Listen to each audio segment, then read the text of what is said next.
पति को अपने ससुराल क्यों नहीं जाना चाहिए।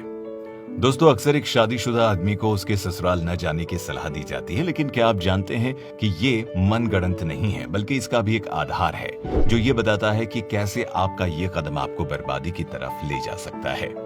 चलिए इसे एक छोटी सी कथा के जरिए बताते हैं। एक बहुत बड़े विद्वान थे, पूरे गांव में उनका काफी नाम हुआ करता था, लेकिन उनके पिता कभी भी उनकी तारीफ नहीं करते, बस ये कह के टाल देते कि अभी तो ये बच्चा है, कुछ नहीं जानता। एक दिन इस बात से परेशान हो उसने अपने पिता को कुल्हाड़ी से काटने का फैसला किया और रात में कुल्हाड़ी लेकर उनके कमरे के बाहर पहुंच गया। दरवाजे पर पहुंचते ही उसे अंदर से अपनी मां की आवाज आई। वो अब उसके पिता से इसी विषय पर बात करते हुए पूछ रही थी कि हमारा पुत्र इतना बड़ा विद्वान बन गया है, पूरे गांव में लोग उसकी कुशलता की चर्चाएं करते नहीं थकते, फिर तो वो आपका पुत्र है, आप क्यों उसकी प्रशंसा नहीं करते।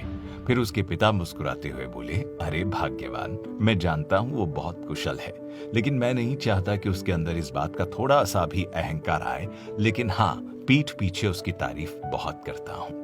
ये सुनकर वो ज्ञानी पुरुष भाव विभोर हो गया और अपने पिता के चरणों में गिरकर क्षमा मांगते हुए बोला, पिताजी कृपया करके आप मुझे माफ कर दीजिए, मैं भटक गया था, अपने पिता को मारने जैसा घोर पाप का ख्याल मेरे मन में आया, आप मुझे इस कदम के लिए सजा दीजिए। पहले तो पिता ने मना किया, किंतु बेटे के बार बार कहने के बाद पिता ने बेटे से बोला, बेटा चलो ये बताओ तुम्हारा सबसे ज्यादा सम्मान कहाँ होता है। बेटे ने उत्तर दिया, पिताजी ससुराल में। तब पिताजी बोले, बेटा ठीक है, तुम अब से 6 महीने तक अपने ससुराल में ही रहोगे, यही तुम्हारी सजा है। फिर क्या था, वो ज्ञानी पुरुष अपनी पत्नी के साथ अपने ससुराल रवाना हो गया। ससुराल पहुंचते ही सब उसे वहां देख खुश हो गए कि दामाद जी आए हैं, उनकी खातिरदारी करो। पहले तो वो उस ज्ञानी पुरुष के लिए तरह तरह के पकवान बनाने गए, लेकिन अगला दिन होते ही पकवानों की संख्या में कमी आ गई। धीरे धीरे समय बीतता गया और खाने में बासी रोटियां मिलने लगी।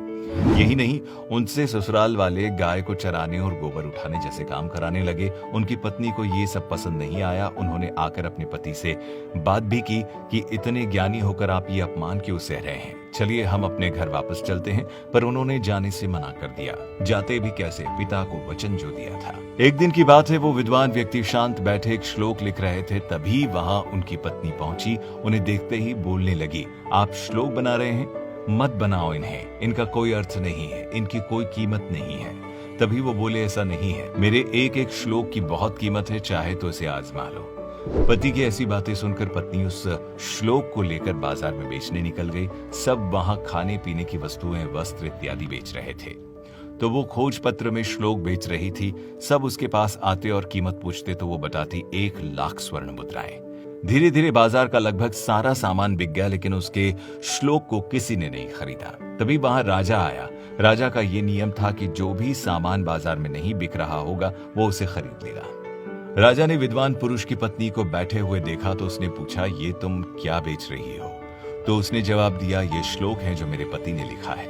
राजा की कीमत पूछने पर पत्नी ने उसे 1 लाख स्वर्ण मुद्राएं बताया। क्योंकि राजा वचनबद्ध था तो उसे वो श्लोक की मुंह मांगी कीमत चुकानी ही पड़ी और विद्वान पुरुष की पत्नी इतनी सारी स्वर्ण मुद्राएं लेकर घर पहुंच गई। घर पहुंचते ही जैसे उसके घर वालों ने वो मुद्राएं देखी, सब फिर से पहले की तरह उस विद्वान पुरुष की सेवा सत्कार में लग गए और 6 महीने पूरे होते ही वो विद्वान पुरुष और स्त्री अपने घर वापस लौट गए। तो दोस्तों, इससे ये साफ हो जाता है कि ये दुनिया धन की संगी है। यहाँ कोई किसी का सम्मान नहीं करता। सम्मान करता है तो उसके पद का, उसकी संपत्ति और उससे होने वाले लाभ का। बहुत कम लोग होते हैं जो आपकी वास्तविकता के साथ आपको अपनाते हैं। इसीलिए जो पति ये समझते हैं कि ससुराल में उनका बहुत आदर सम्मान हो रहा है, तो उनके लिए ये जानना बहुत जरूरी है कि सम्मान भी थोड़े दिनों तक ही होता है। वो कहावत तो आपने सुनी होगी कि दूर के ढोल सुहावने लगते हैं। इसीलिए जितनी आप दूरी बना के रखेंगे, उतना ही सम्मान आपको मिलेगा। आप इस बारे में क्या सोचते हैं, हमें नीचे कमेंट करके जरूर बताएं।